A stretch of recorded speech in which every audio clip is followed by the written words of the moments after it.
오늘 말씀의 제목은 보이는 하늘, 들리는 말씀입니다. 오늘 하늘은 미세먼지 때문인지 흑부연 날이었지요. 오후에는. 근데 오전에는 다른 날보다 좀 맑은 하늘이었습니다. 교회 카페에 앉아 있으면 구름이 보이고 새가 보이고 바람이 보입니다. 또 밤이 되면 선명하지는 않지만 달이 있고 별이 있습니다. 우리는 매일 하늘을 보고 삽니다. 그런데 여러분, 우리가 보는 하늘이 있고 보이지 않는 하늘이 있습니다. 눈으로 보는 하늘, 그러나 눈으로는 보이지 않지만 해와 달과 별이 움직이고, 그리고 하나님의 보좌와 성령의 임재가 있는 하늘이 있습니다. 우리는 때로 이렇게 묻습니다. 하나님은 왜 아무 말씀도 하지 않으십니까? 하나님이 침묵하고 계실까요? 아니죠. 오늘 19편은 이렇게 말씀합니다. 하나님은 지금도 말씀하고 계십니다. 문제는 하나님 말씀하지 않으시는 것이 아니라 우리가 듣지 못하는 것입니다. 오늘 본문 1절은 하늘이 하나님의 영광을 선포하고, 하나님의 영광을 선포하는 하늘은 하나님을 보여줍니다. 선포하다라는 말은 메사페림, 한 번 말하는 것이 아니라 메사페림은 계속 말하고 있다는 뜻입니다. 여러분, 하늘을 가끔 올려다보시면서 하나님이 저 하늘을 통해서 지금도 나에게 말씀하고 계시는구나, 이런 생각이 드실새까 종종 있으십니까? 하늘은 지금 이 순간에도 하나님 이야기를 하고 있습니다. 2절, 날은 날에게 말하고 밤은 밤에게 지식을 전하니. 자, 전한다, 아비아는 조용히 말하는 게 아닙니다. 샘이 터지듯 쏟아내는 말입니다. 삶이 어떻게 터질까요? 막 솟아서 터져 나오는 것, 그렇게 말한다는 거예요. 하나님은 속삭이듯 말씀하시는 분만이 아니라 넘치도록 쏟아내듯 계속 말씀하시는 분입니다. 3절 뭐라 그러죠? 말도 없고 언어도 없고 소리도 없다.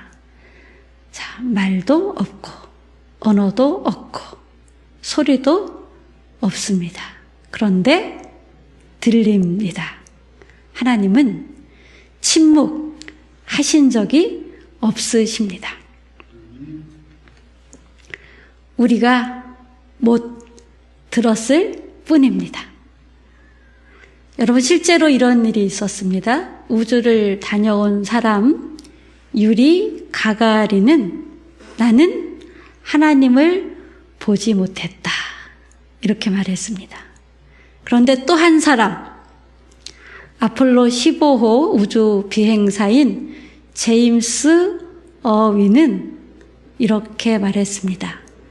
달에 가는 것보다 더 놀라운 일은 하나님이 인간에게 오신 것이다. 같은 하늘입니다. 같은 우주입니다. 그런데 한 사람은 하나님을 보지 못했고 한 사람은 하나님을 더 깊이 만났습니다. 왜 그렇습니까? 하늘이 말을 안 해서가 아닙니다. 듣는 사람이 다를 뿐인 거죠. 그래서 하나님은 자연으로만 말씀하시는 것을 끝내지 않으셨습니다. 말씀을 주셨습니다. 7절 말씀을 보면 여호와의 율법은 완전하여라고 합니다. 하나님은 읽고 들을 수 있게 말씀하십니다. 완전하다라는 것은 탐임인데요. 흠이 없다는 뜻이 아니라예요. 흠이 없다는 뜻이 아니라 사람을 회복시키는 완전함입니다. 영혼을 소생시키며 영혼을 소성시키며 이것은 단순하게 우리 영혼을 위로해 준다라는 게 아니고요. 방향을 돌리는 것입니다. 죽은 것은 살리는 것입니다. 여러분, 말씀은 정보가 아닙니다. 생명입니다. 7절 뭐라 그랬죠? 우둔한 자를 지혜롭게 하며. 우둔한 자, 패티는 단순히 어리석은 자가 아니고 방향이 없는 사람, 아무 방향이나 따라가는 사람입니다. 말씀은 지식을 주는 것이 아니라 방향을 바꾸어 줍니다. 죽어가는 영혼을 다시 하나님께로 돌리는 힘, 말씀입니다. 말씀은 위로가 아니라 방향입니다. 무너진 인생을 다시 세우는 것, 이것이 말씀입니다. 여호와의 말씀은 마음을 기쁘게 하고, 8절 마음을 기쁘게 하고 또 눈을 밝게 하시도다라고 합니다. 말씀은 마음을 살리고 눈을 엽니다. 말씀이 들어오면 인생이 보이기 시작합니다. 말씀은 비뚤어지지 않았습니다. 그래서 우리를 곧게 바르게 만듭니다. 정직한 말씀은 마음 깊은 곳에 진짜 기쁨이 샘솟게 합니다. 여러분 보십시오. 자연은 하나님을 보게 하고 말씀은 하나님을 만나게 합니다. 하나님은 자연으로 말씀하시고 성경 66권 말씀으로 말씀하십니다. 말씀은 상황을 바꾸기 전에 나를 바꾸고 그래서 세상이 다르게 보이게 합니다. 어떤 말씀이 또 이어지죠? 금보다 더 사모할 것이며 라고 하죠. 사모한다라는 말, 이것은 네흐마딤인데요. 그냥 좋다 이런 게 아니에요. 있으면 좋은 정도다라는 것도 아닙니다. 갈망하는 가치입니다. 상사병에 나보신 적이 있으신가요? 네. 아유, 예, 바로 그런 거예요. 막 너무너무 보고 싶어서 상사병이 나는 갈망하는 가치, 이게 사모한다라는 거예요. 우리 뭐를 상사병이 날 정도로 사모해 보셨는지 모르겠는데, 오늘 말씀은 하나님의 말씀을 금보다 더 사모할 것이며 하나님의 말씀에 대해서 상사병이 날 정도로 갈망할 만한 가치가 있는 게 말씀이다. 그래서 이것은 없으면 안 되는 것이다. 반드시 갖고 싶은 것, 이것이 곧 금보다 더 사모할 것이며 라는 말씀의 의미입니다. 여러분은 지금 무엇을 가장 원하고 계십니까? 돈입니까? 내가 1,000,000원 줄게, 오늘 금요 예배 한번 쉬지. 그러면 쉬실 것 같은데요? 말씀이라고 말하지만 안 그럴까요? 말은 잘해요. 답은 잘 맞춰요. 문제는 내가 답대로 살지 못하는 거죠. 내가 너무너무 보고 싶은 여인네가 있는데, 아니면 첫사랑이 있는데 한번 보고 싶었어. 이제 중년이 훨씬 넘어서 노년으로 가는 마당에 내 첫사랑을 한번 문득 보고 싶다라는 생각이 있었는데, 어느 날 띠리리 전화가 왔는데 첫사랑이야. 그 첫사랑 그 여인이 하필이면 예배 시간 그 시간에 나를 보러 오겠대. 그러면 어떻게 하실 거야? 한 번인데 뭐 한 번 예배 안 드린다고 뭐 어떻게 되나? 예. 또는 여러분이 정말 원하시는 게 뭘까요? 재물, 첫사랑, 어떤 관계, 성공, 안정. 또 교회 다니는 사람은 때로는 말씀보다 은사를 더 원하기도 하죠. 막 찔리시나 봐. 네. 근데 하나님은 말씀이다라고 하는 거예요. 말씀이 가장 중요합니다. 우리의 실제 삶은 돈이 더 급하고 상황이 더 중요하고 감정이 더 크게 움직입니다. 그래서 우리는 기쁨을 잃어버립니다. 눈이 어두워지곤 합니다. 이렇게 간간히 나와서 말씀을 들으며 예배할 때 내 흐릿해졌던 이 미세먼지로 눈이 꽉 차서 흐릿해졌던 눈이 다시 말씀을 들으면 그 눈이 좀 밝아질 수 있겠죠. 말씀은 좋은 것이 아니라 말씀을 내가 가장 원하는 것이 될 때, 그때 인생이 바뀝니다. 말씀을 뭐라고 얘기하죠?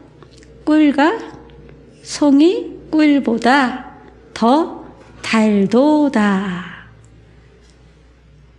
여러분, 꿀은 맛보면 압니다. 그래서 옛날 어른들이 과자도 없고 이런 시대에 유일하게 달콤하게 맛있는 게 뭐였어요? 꿀이었잖아요. 그래서 그냥 엄마가 꼭꼭 꿀단지를 어디에 숨겨놓으면 그거 막 찾아가지고 몰래 한 스푼씩 떠먹는데 엄마는 안다 모른다. 꿀이 얼마나 쑥쑥 자리가 비는지. 여러분, 말씀을 그렇게 몰래 꿀단지에서 꿀 훔쳐 먹듯이 사모하시는지요. 말씀을 먹고 먹다 보면 꿀과 송이 꿀보다 더 단 것을 알게 됩니다. 네. 말씀을 깊이 붙잡아 본 사람이 이 말씀의 맛을 아는 것이지요. 그러면 이상하게 무너진 마음이 살아납니다. 이상하게 어두워진 눈이 열립니다. 이상하게 두려움이 줄어들고 또 없어집니다. 그때 깨닫습니다. 말씀이 돈보다 낫구나. 세상 어떤 것보다 말씀이 달콤하구나.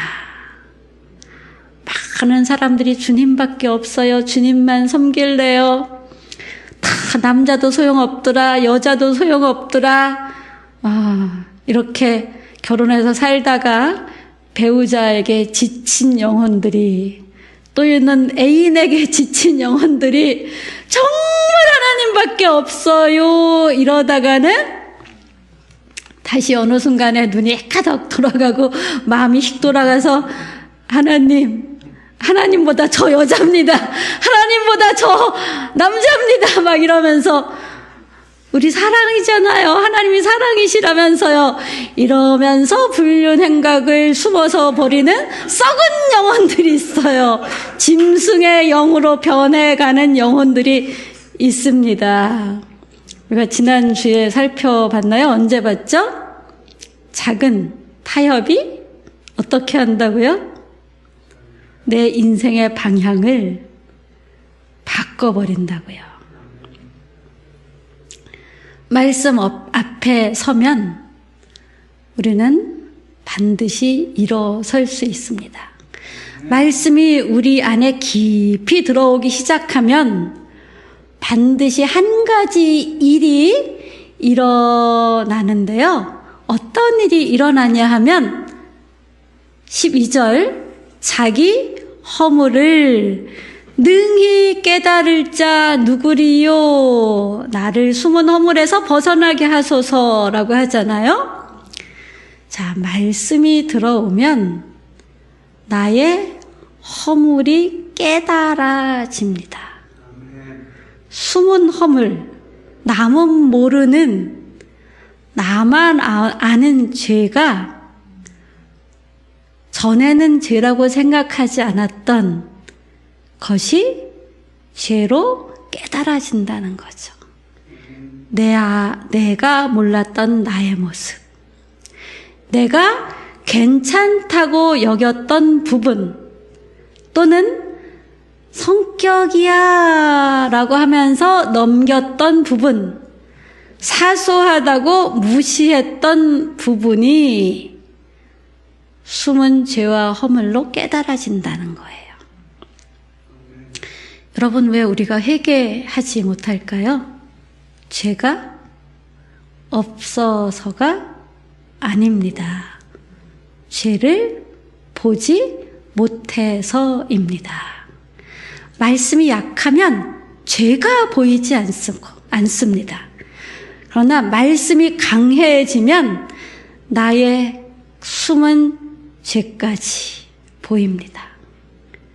그래서 말씀은 때로 나를 불편하게 합니다. 죄가 드러날수록 나는 불편하죠. 그때 어떻게 합니까? 죄책감에 휩싸여 산다가 아니라 그 죄를 가지고 예수 앞으로 나아가서 예수의 피로 정결해졌음을 선포하며 그 죄의 뿌리가 성령의 불로 태워지고 예수의 피로 씻겨질 것을 구하며 하나님 말씀을 붙들 때 우리는 더 영적으로 강건하게 생명력 있게 살아나는 사람입니다.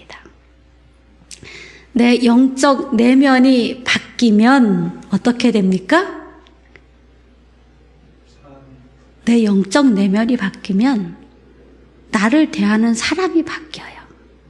오늘 말씀에 또 이런 말씀이 있어요. 또 주의 종이 이것으로 경고를 받고 이를 지킴으로 상이 크니이다 라고 합니다. 자, 우리는 말씀으로 경고를 받습니다. 그리고 말씀을 지킬 때 뭐가 크다고요? 상이 크다. 하나님이 상 주신대요. 상 주시기 전에 우리의 잘못된 것을 뭘로 경고해요? 말씀으로 경고하며 위험을 알리시고 우리가 그 경고를 듣고 돌이킬 때, 말씀을 지켜 살 때 우리에게 상을 주십니다. 13절, 그 죄가 나를 주장하지 못하게 하소서. 그 앞에 무슨 말씀이 있죠? 또 주의 종에게 고의로 죄를 짓지 말게 하사. 이 죄는요, 가만히 있질 않아요. 내가 죄를 지으면 그 죄가 나를 지배합니다. 작은 죄가 내 인생을 끌고 가는 거예요. 에이, 무슨, 이라고 생각하시죠? 배의 키는 작아요. 그 키가 그 배를 끌고 가죠. 죄도 마찬가지입니다. 작은 습관, 작은 타협, 작은 죄가 결국 내 인생을 질질 끌고 가는 고삐가 됩니다. 고삐 잡아보셨죠? 예. 하나님은 그 죄가 나를 끌고 가지 못하길 원하시죠. 그래서 다윗은 이렇게 기도합니다. 하나님, 그 죄가 나를 끌고 가지 못하게 하소서. 죄를 그냥 두면 죄가 나를 지배하지만 하나님을 붙잡으면 내가 죄를 다스리게 됩니다. 여기서 질문이 남지요. 나는 죄를 깨달았습니다. 어떻게 할까요? 나의 이 죄를 누가 해결하지요?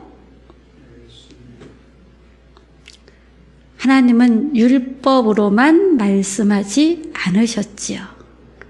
하늘로만 말씀하지 않으셨습니다. 예수 그리스도의 생애로 말씀하셨습니다. 하늘이 보여준 하나님의 영광이 예수 그리스도 안에서 완전히 드러났고 율법이 보여준 기준이 예수 그리스도 안에서 완성되었고 말씀이 드러낸 우리의 죄가 예수의 십자가에서 완전히 해결되었습니다. 그래서 다윗은 이렇게 고백합니다. 14절 나의 반석이시요 나의 구속자이신 여호와여. 예수께서 우리를 대신해서 하나님께 연락되셨습니다. 이 예수 그리스도가 내 안에 나의 주인으로 있을 때 그 예수 그리스도는 나의 반석입니다. 그 반석 위에 사는 인생을 어떻게 하십니까? 비가 오고 창수가 나도 무너지지 않도록 여호와께서 나를 든든히 붙들어 주십니다. 오늘 하나님이 묻습니다. 너는 무엇을 붙잡고 살겠느냐? 돈입니까? 상황입니까? 아니면 감정입니까? 아니면 관계입니까? 아니면 예수 그리스도 하나님 말씀입니까? 선택하십시오. 말씀이신 예수 그리스도를 붙잡으면 인생이 바뀝니다. 눈이 열립니다. 끝까지 무너지지 않습니다.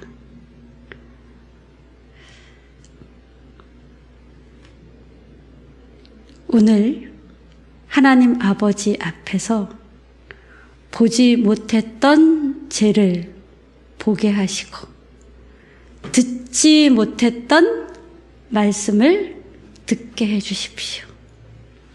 내가 말씀을 붙잡습니다. 예수 그리스도를 붙잡습니다.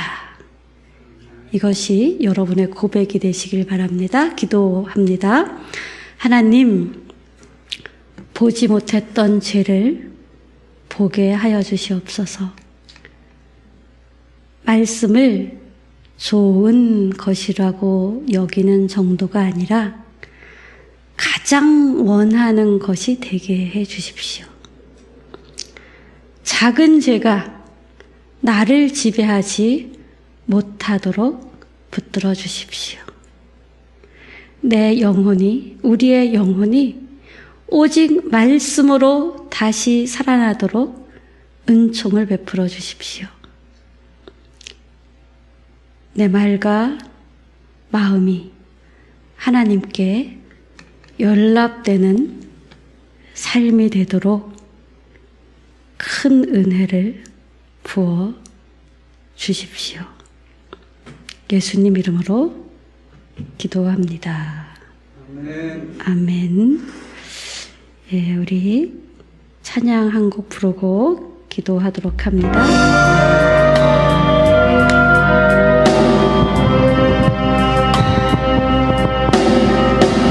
성령님 이곳에 오소서. 부드러운 바람처럼 잔잔하게 한없이 넘치는 능력으로 성령님 오소서.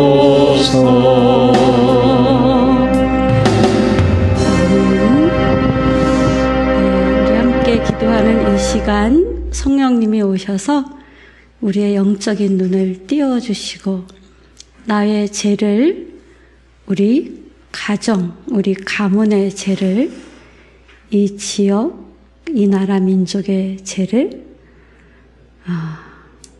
씻겨주시기를, 우리가 그거를 회개하며 주님 앞으로 나가게 해달라고 기도하는데요. 우리 오래전에는 그 미군들이 연합훈련하고 이러면서 우리나라 그 으슥한 동네 지나가는 고등학교 여자애들 뭐 이런 애들 많이 건드리는 일들이 있었어요. 그래서 우리가 분노하고 이랬는데, 우리나라 사람들도 뭐 월남전에 가서 그딴 짓을 참 많이 했지요. 그리고 해외 파견 근무 나가서도 필리핀 사람들이니 그런 사람들, 그쪽에 있는 여자들을 그냥 자기 필요에 의해서 함부로 존중하지 않고 대하고 애는 낳게 해놓고 책임지지 않는 그런 일들이 많이 있었던 것이 많이 드러나고 있지요. 우리 그런 내가 지은 죄로부터 우리나라 사람들이 지은 그 모든 죄들을 주의 보혈로 씻겨주시고, 그 죄로 인해서 고통당하고 있는 사람들을 주님께서 위로해 주시고 그들의 인생의 길이 되시고 빛이 되시고 희망이 되어 달라고 우리 같이 주여 3번 부르면서 기도하도록 합니다.